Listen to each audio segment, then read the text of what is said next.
Bienvenidos al canal de Lubok.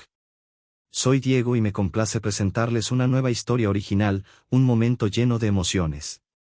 Me siento como si me encontrara nuevamente frente al padre de Egor, solo que esta vez no hay un solo hombre en el público, sino 10, y todos me miran como si yo fuera un conejo sacado del sombrero de un mago. Me siento igual de ridícula y torpe, que he olvidado.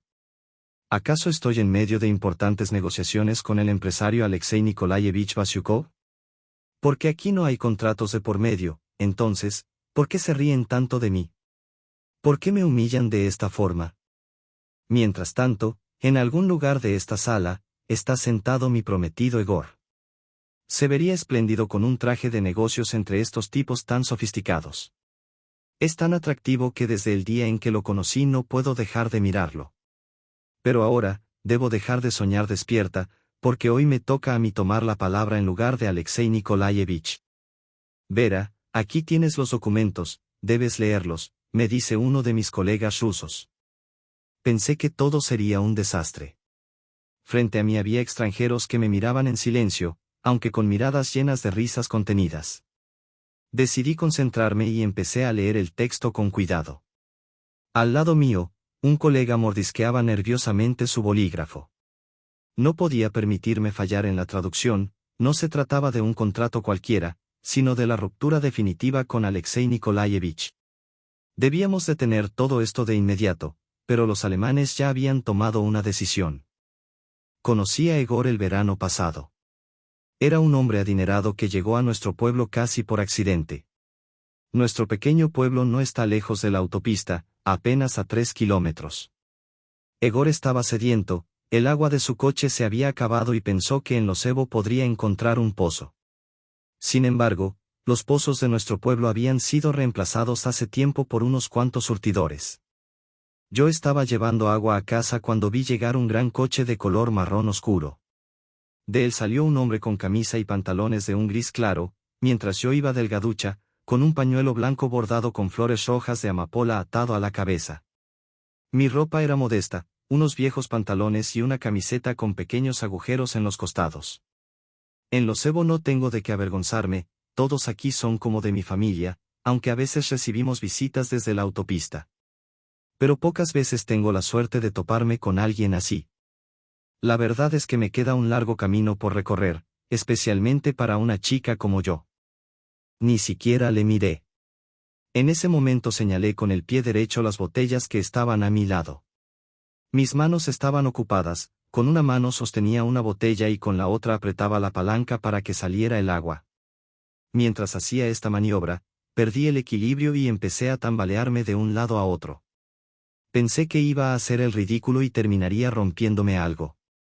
No quería romper nada, por supuesto, y justo cuando sentí que me iba a caer de culo, el hombre me sujetó y me colocó sobre mis 2 pies. Cuidado, me dijo, y yo le sonreí torpemente mientras él desviaba la mirada, también con algo de vergüenza. Como me contó Egor más tarde, en ese momento le caí bien, con mi aspecto de mujer asustada y sudorosa de tanto lidiar con la grúa.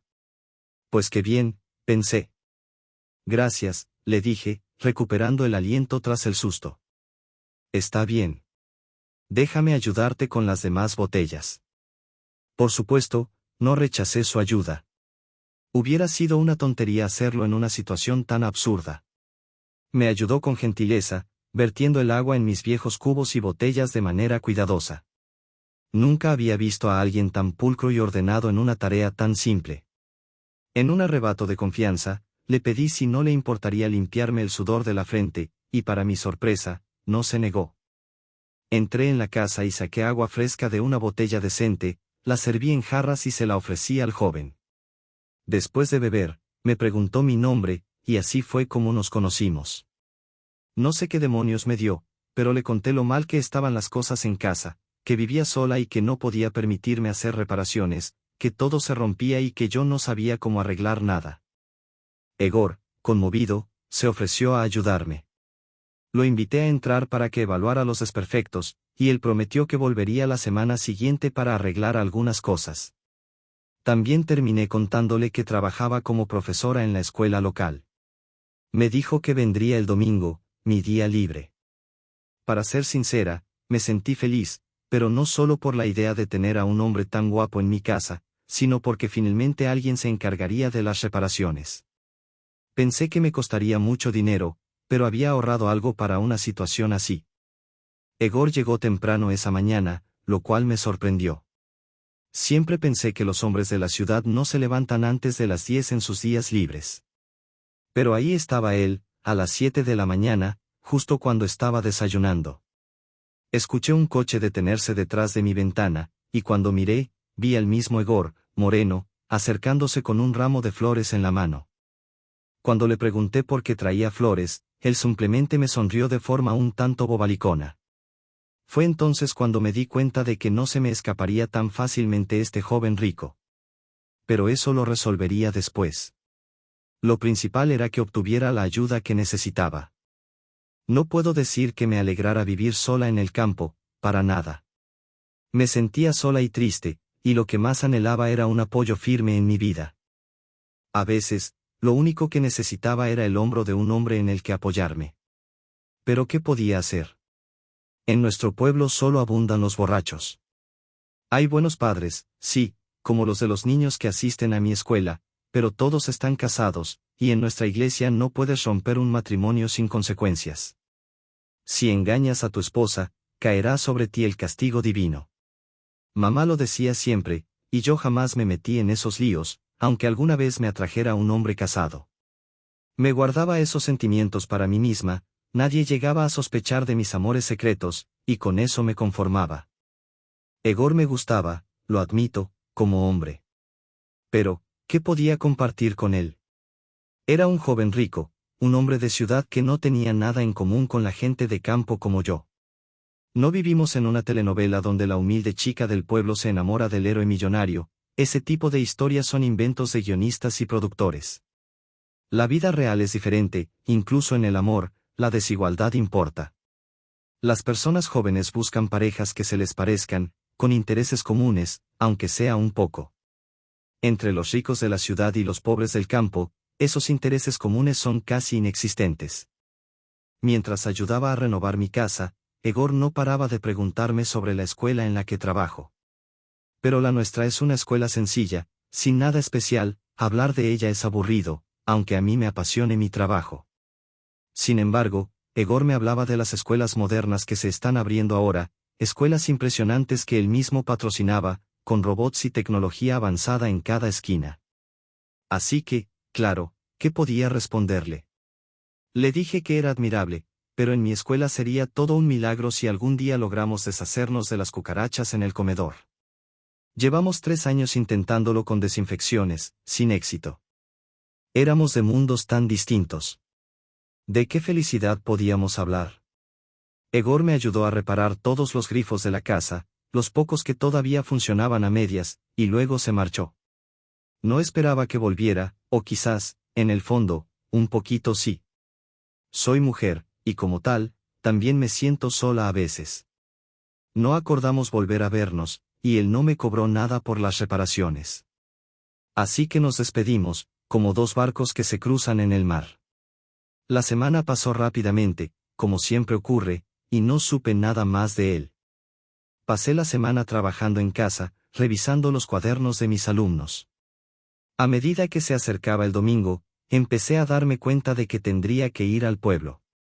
Hacía mucho que no iba, y necesitaba comprar comida porque mi nevera estaba prácticamente vacía. Además, quería echar un vistazo a alguna chaqueta de otoño que pudiera permitirme con mi modesto sueldo de maestra rural. El domingo me levanté temprano, como de costumbre. Mientras tomaba té y desayunaba, escuché el sonido de un coche que se acercaba a mi casa. Para mi sorpresa, era Egor de nuevo. Esta vez, venía con un ramo de flores en la mano. No entendía qué estaba haciendo allí otra vez. Confundida, miré a mi alrededor, pensando si acaso había algo más que arreglar en la casa. Bueno, mira, dijo Egor señalando el techo, puedo traer un equipo de obreros, y en un par de días lo arreglamos por completo. Qué generoso de tu parte, pero no tengo dinero para pagar eso, le respondí. Además, el tejado todavía aguanta bien. Él me miró con un gesto de decepción, pero no insistió. Justo cuando estaba a punto de despedirlo, le comenté que tenía que ir al pueblo a hacer algunas compras. Oh, deja que te lleve, dijo rápidamente. Tengo el día libre también, y así no tienes que esperar el autobús. Bueno, Egor, dame un momento para terminar de desayunar. ¿Te apetece un té? Aceptó, y tras unos minutos, nos dirigimos al pueblo en su lujoso coche. Al llegar, noté cómo la gente nos miraba con curiosidad. Claro, el coche de Egor era un modelo caro, llamativo, algo que no se ve todos los días en nuestro humilde pueblo. Me sentía un poco fuera de lugar con mis ropas sencillas, y esa sensación de que no pertenecíamos al mismo mundo volvió a rondar en mi mente.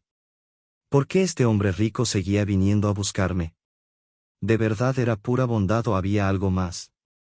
Tal vez era un filántropo que disfrutaba ayudando a la gente del campo, o quizás, pensaba, obtenía algún tipo de satisfacción personal con todo esto. Ese día, que más tarde se convertiría en el inicio de algo más entre nosotros, él ya lo tenía todo planeado. Primero, fuimos a comprar los comestibles que necesitaba, luego me ayudó a buscar una chaqueta para el otoño. Después, sin previo aviso, me llevó a cenar a un restaurante elegante en la ciudad. Me sentía como una extraña en ese ambiente, pero Egor se mostraba tranquilo y amable. Durante la cena, se decidió a explicarse. Me dijo que, desde la primera vez que me vio, se había enamorado perdidamente. No fue por lástima, ni por compasión, sino porque, según él, sentía que había algo especial en mí. Vera, no sé cómo explicarlo, me confesó. Simplemente sé que es amor verdadero. Nunca antes me había sentido así. No pude evitar sorprenderme. ¿Cómo era posible que un hombre como él se enamorara de una mujer sencilla como yo? Traté de buscarle alguna trampa a sus palabras, algo que indicara que no estaba siendo sincero, pero no encontré nada sospechoso. Y así fue como comenzó nuestra relación. Al principio, me resultaba difícil creer en esta nueva realidad, en la que un hombre adinerado estaba dispuesto a cambiar su vida por alguien como yo. Pero, poco a poco, me fui dejando llevar por sus atenciones. Aunque no me mudé de inmediato a la ciudad con él, mi vida empezó a transformarse. Seguí trabajando como maestra, pero esa ya es otra historia. Desde niña, siempre quise ser maestra. Cuando aún vivía en el pueblo con mi abuela, le decía que sería maestra algún día, como María Nikolaevna, quien fue una gran inspiración para mí. La escuela del pueblo, sin embargo, no cuenta con suficiente personal. Algunos profesores terminan enseñando hasta 4 materias diferentes al mismo tiempo. Cualquiera pensaría que son genios, pero la realidad es distinta. Por ejemplo, yo soy profesora de ruso y literatura, pero también me toca impartir historia y estudios sociales, aunque no tengo formación específica en esas áreas. Básicamente, leo párrafos de los libros de texto a los niños y les asigno tareas después. Mi verdadera formación fue en ruso y literatura, eso fue lo que aprendí en el Instituto Pedagógico de la ciudad, donde viví en una residencia de estudiantes. Después de graduarme, volví al pueblo para cumplir la promesa que le hice a mi abuela. Quería mucho a los niños, y mi objetivo era educarlos y guiarlos para que se convirtieran en buenas personas. Los niños del pueblo son traviesos, pero muy graciosos, y me dediqué a moldearlos con grandes esperanzas, soñando que un día trabajarían por el bien de la humanidad. Tenía metas ambiciosas, casi utópicas. Napoleón se habría reído de mí. Mi objetivo era hacer de estos niños prodigios morales que conquistaran el mundo, aunque, en realidad, los cuidaba como si fueran mis propios hijos. Supongo que por eso no sentí tanto la soledad. A los 28 años, nunca había tenido una relación seria. Toda mi energía se la dedicaba a mis alumnos, especialmente después de la muerte de mi abuela, quien me dejó su casa para que la cuidara. Pero como puedes ver, lo hice tan mal que un día apareció Egor, un hombre extraño con un coche lujoso, ofreciéndose a ayudar con las reparaciones. Recuerdo que, cuando Egor me propuso mudarme a la ciudad con él, me negué rotundamente. Le expliqué que no podía abandonar a mis niños ni a mi trabajo, y él, con una paciencia que me sorprendió, aceptó una relación a distancia, asegurándome que con nuestras llamadas y mensajes nos bastaría. Esa tarde fue un punto de inflexión para mí. No entendía que veía Egor en mí. Yo, una simple maestra de pueblo, no encajaba en absoluto en su mundo. En su entorno de la ciudad, podía encontrar mujeres mucho más adecuadas que yo. Durante mucho tiempo, no creí en la sinceridad de sus sentimientos, pensaba que había una trampa. Pero Egor me demostró, una y otra vez, con sus acciones, que sus intenciones eran genuinas. Al final, me enamoré perdidamente de él. Ahora, irónicamente, regaño a mis alumnas de secundaria por obsesionarse con los chicos en lugar de enfocarse en sus estudios, mientras yo misma estoy contando los días para que llegue el domingo, el día que Egor viene a verme. Es vergonzoso admitirlo, pero no puedo escapar del amor. A veces, cuando la tristeza me invade, me digo a mí misma, mira, no hay futuro para ti en su mundo. Ninguno de sus amigos ni familiares permitiría que él se case con una simple campesina. Pero aunque lo intento, no puedo evitar soñar con él. Lloré amargamente, haciéndome daño con cada lágrima. Sí, lo hablé incontables veces con Egor. Le rogué que buscara otro amor, que se liberara de este lazo imposible que yo misma no lograba soltar. Pero él nunca me dejó ir. Hubo un día en que nuestras discusiones llegaron al punto de agotarnos a ambos, él se hartó tanto que terminó por considerar a sus amigos y familiares como enemigos jurados de nuestro amor, como si fueran responsables de nuestra inminente separación.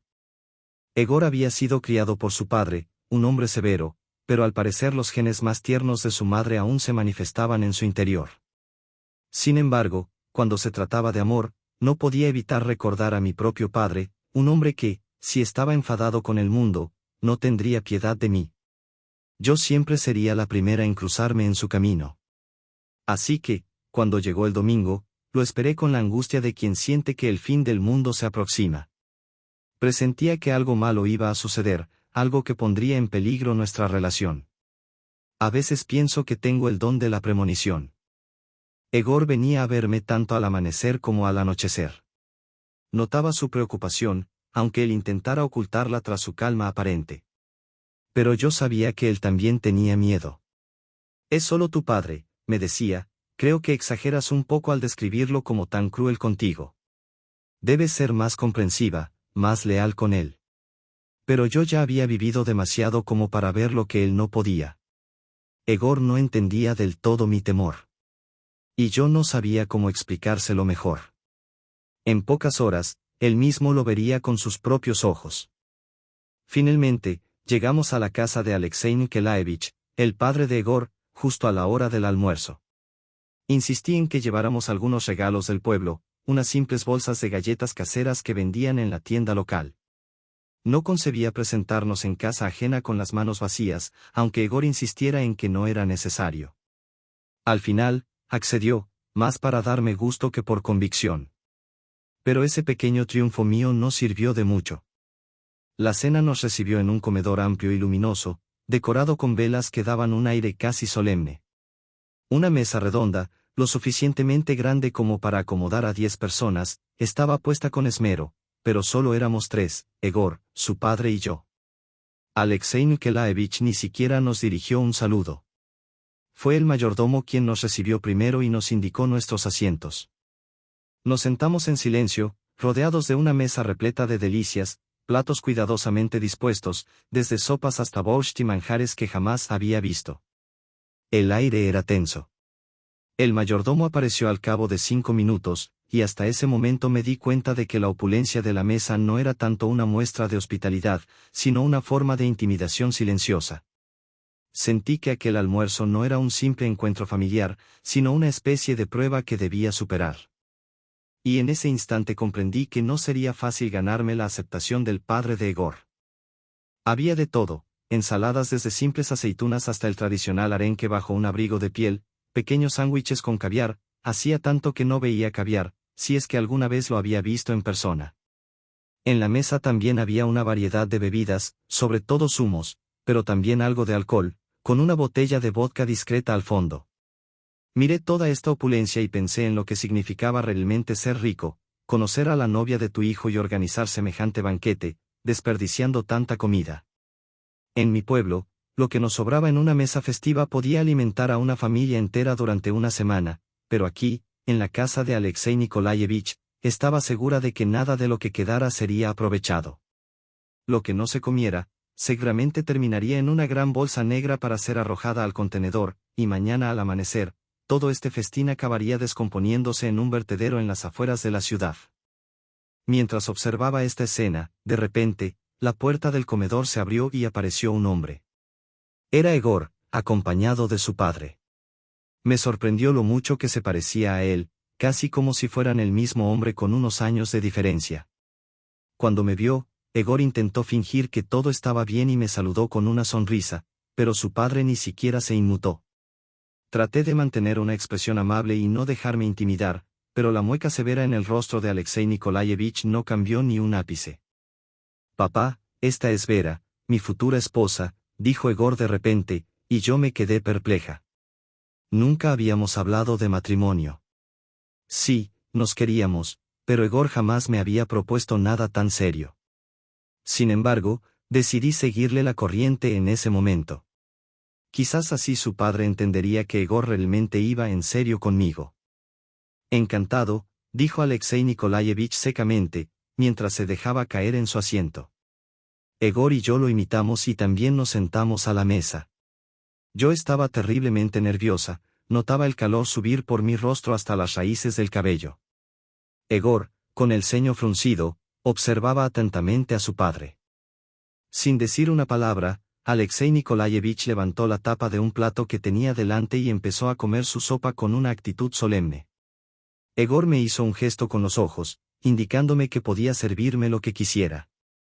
Con manos temblorosas, levanté la tapa de otro plato frente a mí, esperando encontrar sopa, pero en su lugar había patatas cocidas en una pequeña olla.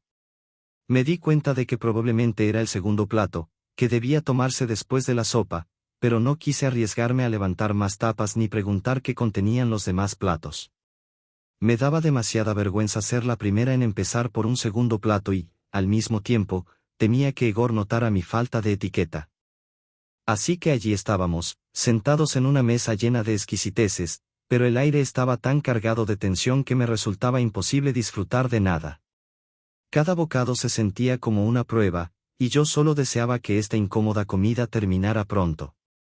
El padre de Egor me miraba con tanto desdén que sentí como si esas patatas las hubiera robado y comido con mis propias manos.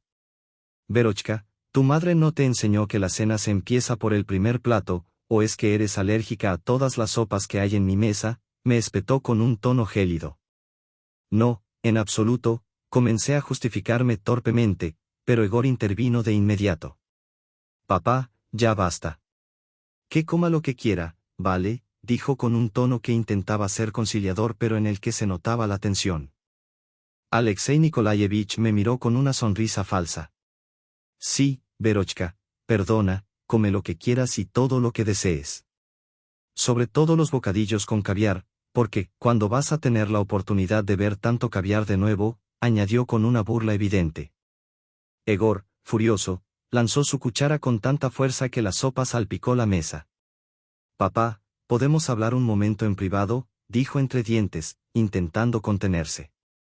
Alexei Nikolayevich, sorprendido por la reacción de su hijo, se limpió lentamente la boca con una servilleta de tela y se levantó.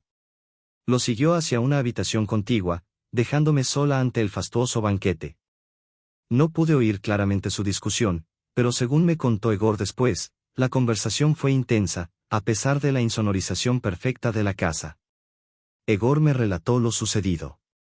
«Papá, ¿por qué te comportas así?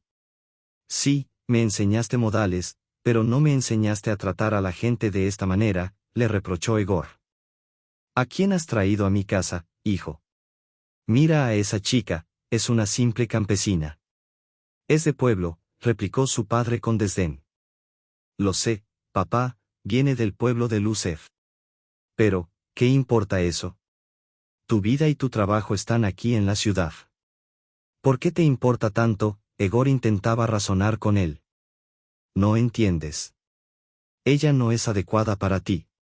Es una trepadora, alguien que solo busca enriquecerse a costa de los demás.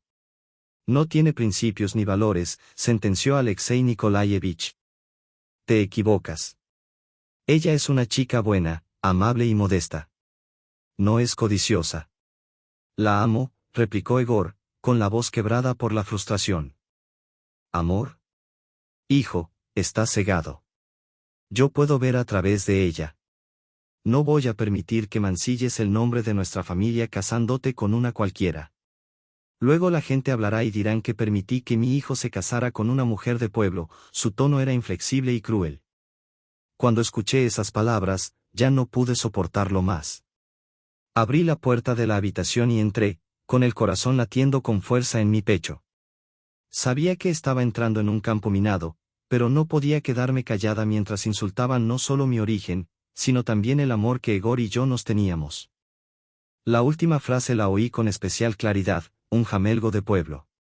Así es como llamaban a las mujeres solteras del pueblo, al menos los que, como Alexei Nikolayevich, no sabían nada sobre ellas ni sobre mí.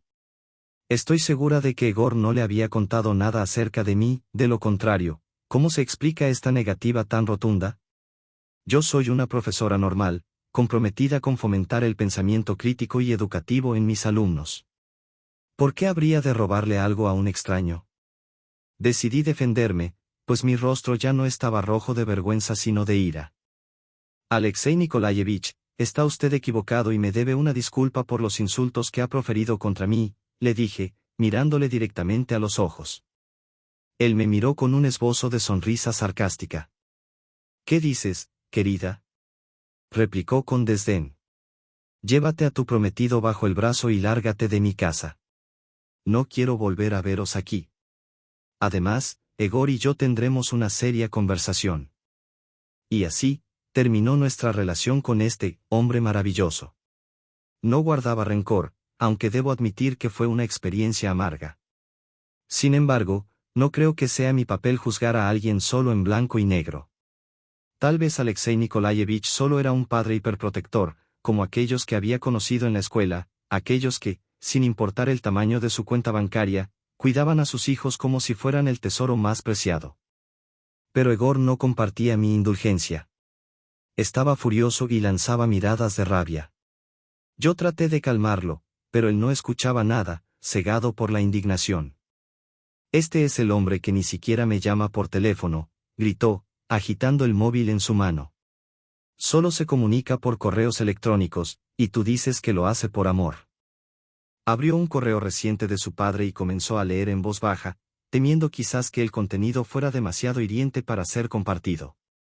Pero yo también estaba intrigada y me acerqué para escuchar. El mensaje decía lo siguiente: no creo estar equivocado. El comportamiento de esta chica no augura nada bueno. Estoy profundamente convencido de que solo busca engañarte y robarte.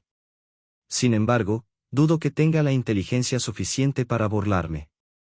De hecho, le demostraré que está jugando con fuego. En 4 días, durante las negociaciones y firmas con mis socios en NST, voy a darle una lección que no olvidará. Egor, con el rostro desencajado, cerró el correo de golpe. Sus ojos reflejaban una mezcla de dolor y furia que nunca antes había visto en él. No puedo creer que piense así de ti, susurró, más para sí mismo que para mí. Yo intenté consolarlo, pero sentí que algo irreparable se había roto entre él y su padre. Y, quizás, también entre nosotros. Lo que es de mi propiedad, lo pondré en tus manos. Así que voy a dejar a tu mujer al mando en mi lugar, será ella quien discuta con nuestros colegas extranjeros las perspectivas de nuestro futuro. Si actúa correctamente, me daré cuenta de que me equivoqué con ella. Si comete un error, solo confirmará mi teoría de que lo único que le interesa es su propio beneficio. Los contratos están tan bien diseñados que el beneficio siempre estará de su lado, pero su labor será asegurarse de que ese beneficio se reparta entre nosotros y nuestros socios extranjeros. Pero bien sabes que hago esto como un último recurso. Eres mi hijo, pero buena suerte. Tu Vera estará en el centro de negocios en la calle Komsomolskaya, en el número 25, edificio 4, donde se ocupará de las formalidades. Oh, Dios, qué miedo tenía. Honestamente, la vida me había preparado para muchas cosas, pero no para que un día tuviera que estar al mando. Le pedí a Egor, con una esperanza débil, si se lo estaba tomando en serio. Cariño, ¿estás bromeando?, le pregunté, casi rogándole que me dijera que era solo una broma. No podía creerlo. ¿Por qué tenía tanto miedo de convertirme en directora de un West, aunque fuera por mediodía? La cuestión es que un West era conocido por todos, en la ciudad y más allá. Su fábrica de productos de panadería era enorme y se encontraba en una de las zonas más transitadas, con un letrero gigantesco que anunciaba su nombre. Casi todo el mundo compraba allí, era una parada obligatoria para los habitantes de la ciudad. No entendía por qué teníamos que recurrir a ayuda extranjera. ¿Qué le había pasado a nuestra propia producción? ¿Qué estaba sucediendo? Lo que más me aterraba era el miedo al fracaso. Yo sabía cómo manejar una clase de historia, cómo enseñar con mi metodología y mis libros de texto, pero en este mundo de negocios no tenía más que mi cerebro de profesora. Egor trató de explicarme la peculiaridad de los contratos de Alexei Nikolayevich, como siempre lograba ganar en las negociaciones, incluso cuando las cosas no salían como esperaba, y me explicó en qué detalles debía fijarme. Pero hasta que no tuve esos papeles en mis manos, no comprendí nada de lo que me estaba diciendo. Egor, por su parte, no tenía ejemplos concretos que mostrarme. Bueno, todo esto es un fracaso, le dije, sintiéndome completamente desbordada. Sí, lo sé, pero estoy seguro de que lo harás bien. No eres una chica sencilla, eres una chica lista, me respondió, tratando de darme ánimo. Si hubiera sabido que esas palabras no me tranquilizaban en lo más mínimo, las habría rechazado en ese momento, pero no quería que se sintiera mal. No quería avergonzarme, eso era seguro. Pero a eso me refería. El problema era que no sabía que extranjeros se sentarían frente a mí, solo hablaba alemán e inglés, y eso me preocupaba especialmente, ya que no sabía si habría españoles o italianos en la mesa.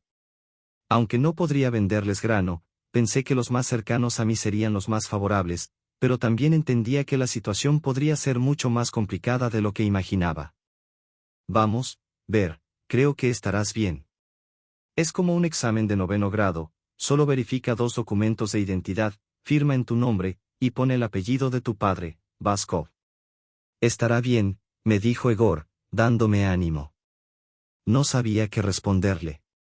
Por un lado, este contrato probablemente no era tan crucial para mi suegro, de lo contrario no me lo habrían confiado. Además, Alexei Nikolievich siempre se mantendría en una posición favorable, pero lo que más temía era parecerme al granjero colectivo tonto que me había llamado delante de su hijo. Si no me demostraba capaz ante él, me despreciaría y guardaría rencor toda la vida. Egor me aceptaría de todos modos, lo quisiera o no Alexei Nikolievich, pero no sabía cómo sería nuestra vida futura juntos. Con un marido así, era difícil de imaginar.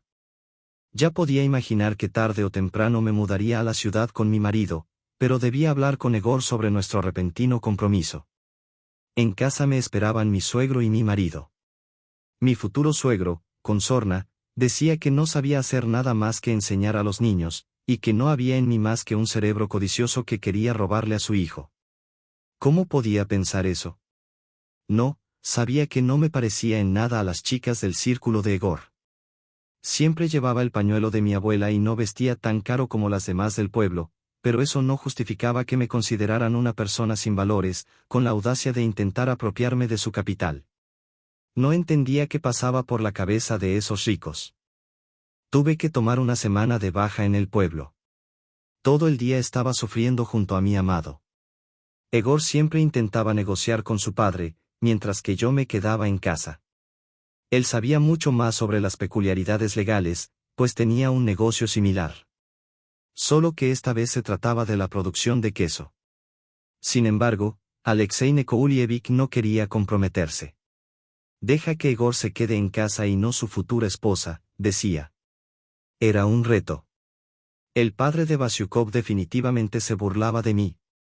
Nunca nadie me había insultado de esa manera. Ya lo había decidido, participaría en este juego. Voy a participar en este juego. No soy débil. Me he recompuesto en las últimas 24 horas. Ni siquiera se notaba que era un paleto, aunque la ropa era lo que me delataba. Insistí en rechazar la oferta de Egor de vestirme. Los pouyes no son tontos y los frívolos viven tan fácilmente, pero yo no me rendiré. No dejaré que me deshonren. No permitiré que me deshonren. Egor se quejaba toda la mañana antes de las negociaciones, recordándome constantemente que debía observar, en qué debía fijarme, cómo comportarme. Egor, por Dios, eres igual que Nikolaevich. Eres igual de escéptico, le dije. Solo intento ayudar, respondió. ¿Quieres ayudar? Llama a un taxi y déjame negociar, le respondí. Estaba nerviosa, no quería pelearme con todos en casa ni en la negociación. Sería una comedia. Me puse mi vestido campero con la chaqueta de mi novio encima para no pasar tanto frío. No me atrevía a ponerme la chaqueta, estaba demasiado vieja, prefería llevar una chaqueta más sencilla. En los pies, tenía que ponerme mis botas de cuero de imitación, que ya habían visto cientos de caminos rurales. No tenía otro calzado y no quería ponerme nada más. Que me tomen por quien me quieran tomar, pensé. Me di cuenta de que me veía como una paleta, y eso, de algún modo, era mi encanto. Creo que Egor tenía un tic nervioso. No me sorprendió que, en cuanto cerró la puerta tras de mí, se fuera a la iglesia a poner una vela por nuestro futuro. Temblaba mucho. No lo entendí. Le pregunté, ¿no tienes fe en mí? Él intentó justificarse, pero entendí perfectamente. Lo entendí todo. Llegué al centro de negocios sin llegar tarde, pero el guardia no quiso dejarme entrar durante un buen rato. Mi chaqueta de Egor no me hacía parecer una mujer de negocios, pero di mis datos y mostré mi pasaporte. Finalmente, me dejaron entrar. Empieza la diversión, pensé, mientras cabizbaja, luego tuve que esperar un buen rato hasta encontrar el ascensor en el que subir. Una joven, al parecer una de las empleadas del centro de negocios, me indicó a qué planta y oficina debía dirigirme y cómo llegar. Se lo agradecí profusamente. Al parecer, no en vano Egor estaba preocupado por mí. Entré en la sala de reuniones y, casi al instante, tropecé. No vi el pequeño saliente junto a la puerta y, con las botas, no pude levantar el pie lo suficientemente rápido. Sin embargo, logré mantener el equilibrio. 3 de ellos eran mis colegas rusos y el resto, extranjeros. Me di cuenta de que todos eran hombres. Se sentaron frente a mí y uno de los rusos me saludó en un buen ruso. Vera, ¿eres tú? Sí, soy. Buenos días, colegas, respondí, tal vez demasiado alto. Los extranjeros comenzaron a susurrarse algo al oído, y los rusos desviaron la mirada hacia sus manos o hacia la mesa, probablemente avergonzados. Yo también me sentí incómoda, pero volví a fijarme en mis colegas extranjeros. Tan descarados que empezaron a reírse de algo o de alguien, probablemente de mí. Me sentí mal y rápidamente regresé al lugar de la reunión.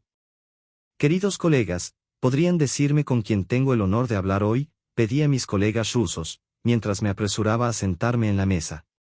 Usted no sabe nada de este tratado, susurró uno de los rusos presentes.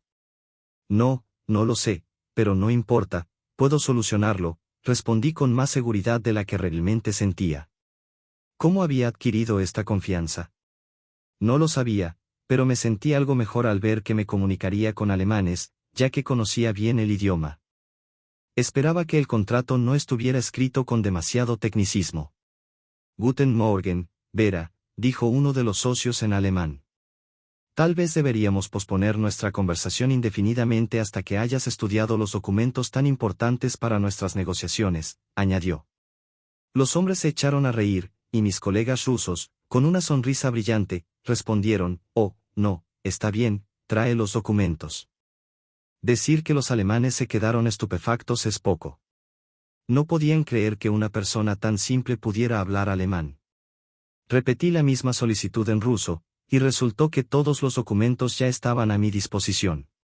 Parecía que mi conocimiento del alemán les había sorprendido, porque me entregaron todos los documentos a la vez, los originales en alemán y las copias con traducción al ruso.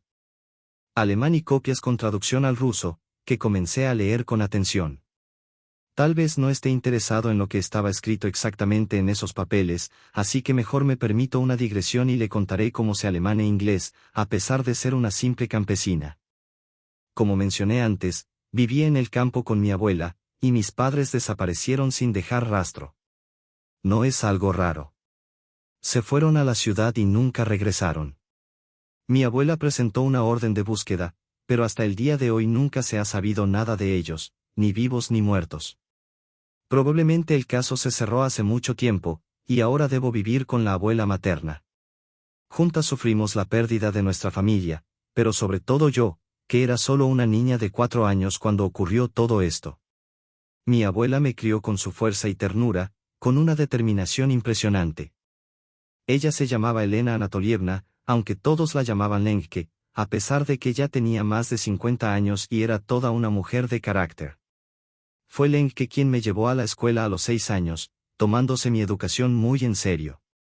Aunque el primer grado era sencillo, fue en séptimo cuando empezó el inglés, y mi abuela me presionó con el mismo rigor que aplicaba a todo en casa.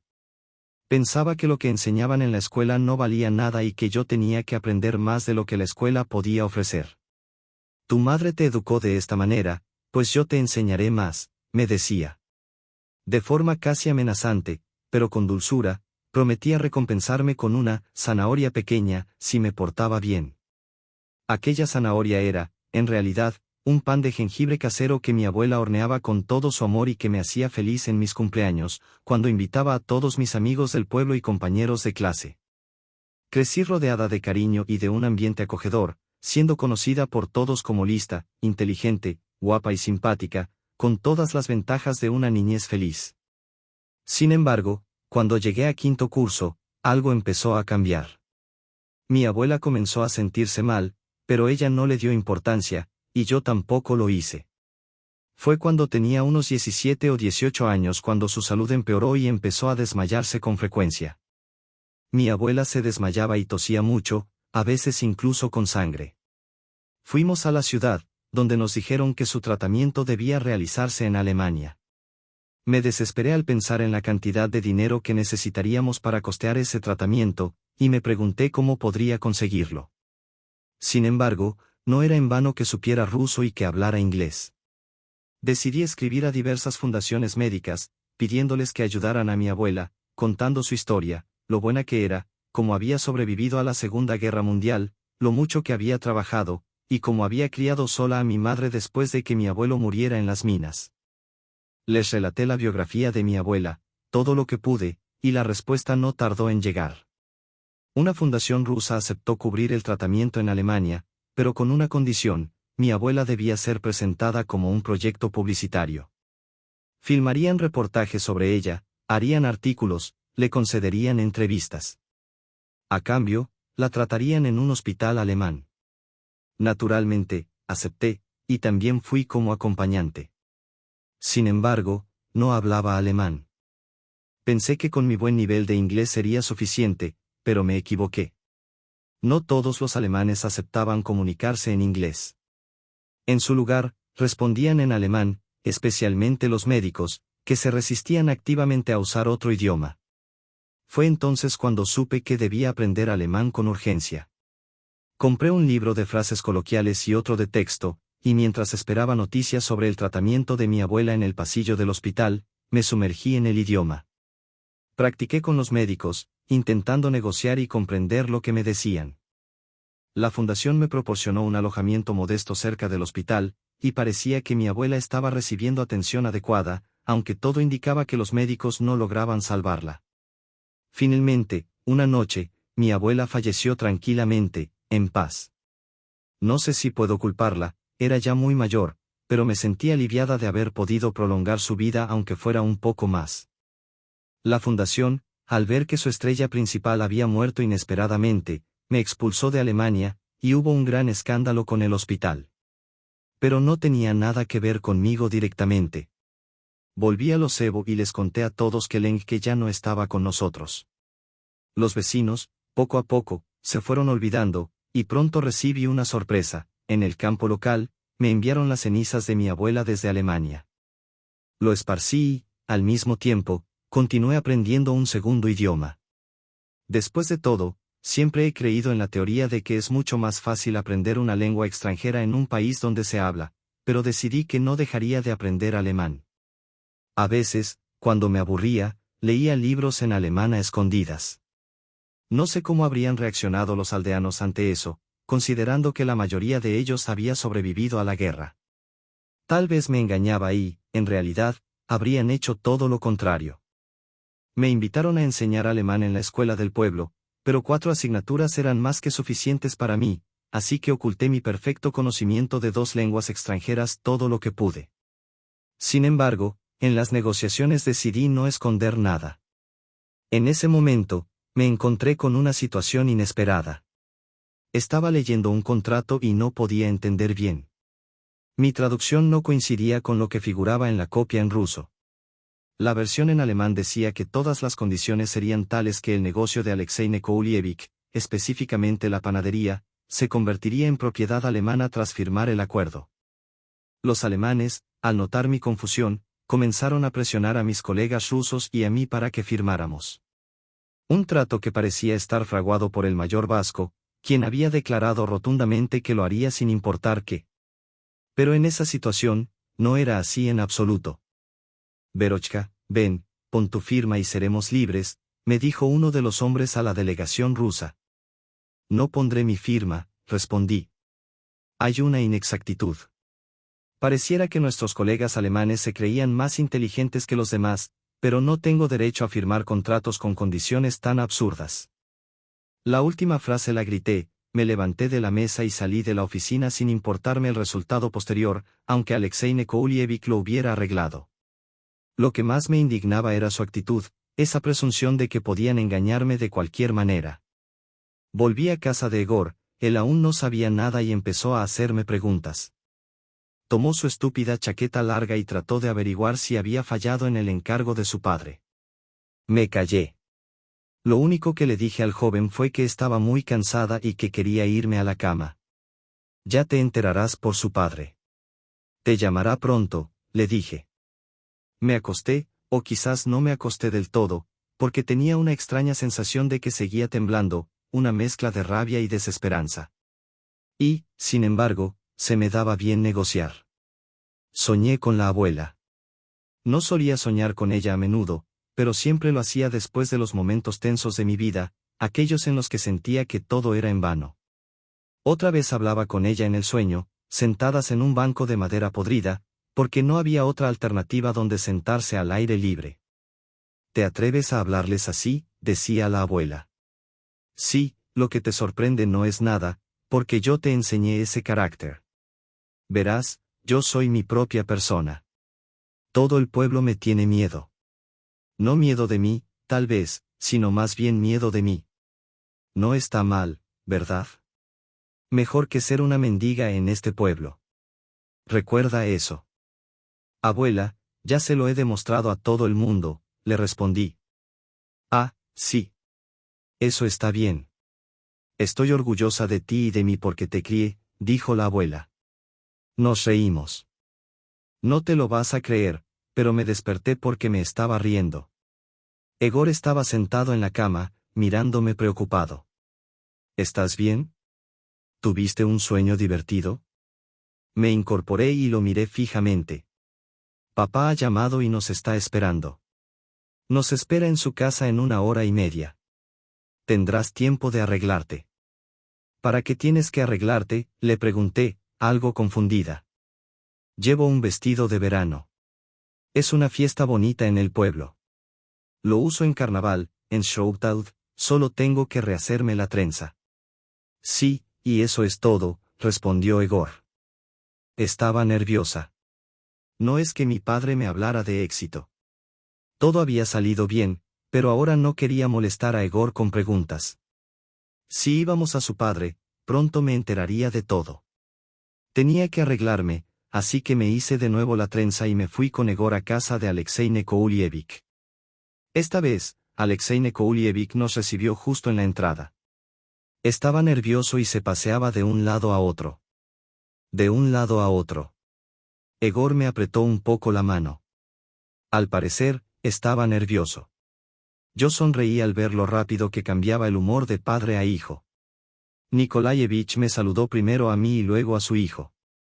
Fue un poco incómodo. Vera, sí, las zapatillas están listas. Sí, y ven a la sala de estar, dijo él mientras corría hacia allí. Ya no me sorprendía nada en esa casa. Cuando llegué por primera vez a la casa de Alexei Nikolaevich, Egor me llevó inmediatamente al comedor. Ya entonces me sorprendió la pompa y circunstancia. El salón estaba decorado con retratos de Egor y, como me di cuenta, de su madre. Había varias copias de retratos de Alexei Nikolaevich sobre altos pedestales y candelabros dorados, o eran de oro auténtico. En medio del techo colgaba una hermosa araña de cristal, cuya luz brillaba en diferentes colores. Me senté en un sofá blanco como la nieve. El sofá debía ser aspirado todos los días para mantener ese color. Bueno, Egor, Vera se dirigió a nosotros, Alexei Nikolaevich. Me acabas de sorprender, Egor. ¿Ayudaste a Vera en esto de alguna manera? ¿Cómo te escribí entonces en una carta? Egor sacudió la cabeza negativamente. Yo sonreí triunfante. Bien, tal vez entonces explícamelo, ¿cómo un aldeano sabe la lengua alemana? El aldeano sabe alemán perfectamente, respondí. Tuve que contarte cómo fue. Pasé un año en Alemania y aprendí a hablar alemán para que los médicos y los aldeanos pudieran entenderlo. Sonaba como un cuento de hadas, como una historia de ficción. Lo sé, pero no puedo evitarlo, es verdad. Y lo fue. Inusual. Incluso la situación de la negociación era inusual. Tenía mucha curiosidad por saber cómo era que, por primera vez en la vida de Uskov, estaba siendo engañado. Al final, resultó que los alemanes son gente astuta, dijo. Los vi personalmente varias veces. Me parecieron gente educada y responsable. Me enseñaron todos los contratos y traduje literalmente cada frase del texto original con mi propio intérprete. No podían engañarme. Y aquí, supongo, sabían de antemano que yo no estaría allí. Y que en su lugar traería a una simple mujer. Probablemente quiso decir una chica, pero como me llamó antes, se mordió la lengua y esperó que Vera simplemente firmara ciegamente los documentos en un idioma que no conoce. Cambiaron los términos del contrato.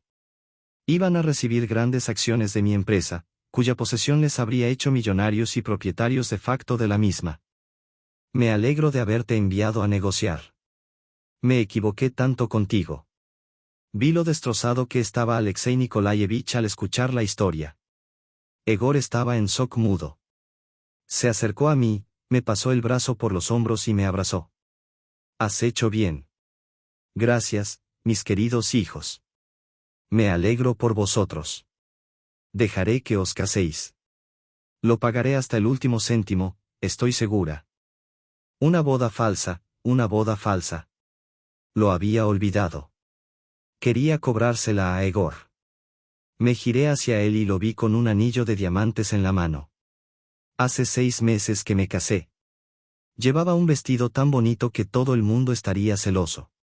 Mi vestido tenía una larga cola y el maquillaje fotográfico costó casi 30 rublos. No sé cuánto costó la celebración en sí. Alexei Nikolaevich se negó a decirme exactamente cuánto costó. Los reporteros y periodistas hablaron sobre nuestra boda y estimaron que había costado decenas de millones de rublos.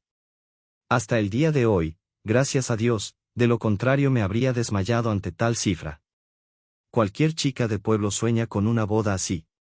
Hablando del pueblo, después de la boda y la celebración en la ciudad, al segundo día de la boda, fuimos a celebrarlo a mi pueblo natal, Loseva, donde la celebración no fue menos pomposa que en la ciudad. El primer día de la boda, los vecinos se esforzaron al máximo, y los invitados importantes fueron todos los estudiantes que me conocían personalmente o incluso solo de oídas. Estaban presentes en la fiesta, comiendo tortitas, que debían ser unas 500 tortitas hechas por mi vecina favorita, Baba Sine, quien me hablaba mucho. Oh, Berka, tu prometido es un buen hombre. Ayudará mucho en la casa. Sí, lo hará. Él es quien hizo todas las reparaciones en la casa de Lenke. Es muy bueno. Bien por ti. Pero ahora que te vas a la ciudad, ¿qué pasará con la escuela y con la casa de Lenin? ¿Qué? No me gusta hablar de esas cosas, pero tenemos que vender la casa de la abuela. Tiene que venir un maestro de la ciudad para sustituirme. Las escuelas de la ciudad también los necesitan. La abuela Cine se rió y me uní a ella en la nueva escuela. Tuve que enseñar mi literatura favorita y la lengua rusa, y al mismo tiempo, tuve que hacer un curso de reciclaje para convertirme en profesora de alemán. Ahora consideraba este idioma no solo una segunda lengua extranjera, sino una lengua que había cambiado radicalmente mi vida, como había dicho a Levi. Y con los alemanes había caído la confianza. Volvieron sin nada. Vasuov, el mayor, ahora no era tan arrogante. Siempre tuvo en cuenta que los contratos no siempre pueden ser perfectos para él, y si no supiera alemán, pagaría por su prepotencia. Pero todo está bien ahora, que he pisoteado la opinión estereotipada del hombre rico de que todas las chicas del campo eran estúpidas y tontas. Esa fue mi victoria, cuyo premio fue una fuerte vida familiar con el hombre que amo para la eternidad. Contigo. Diego, gracias por elegirme. Llevamos 4 años escribiendo historias para ti. Esperamos tu regreso al Lubbock para nuevas emociones. Todo lo mejor.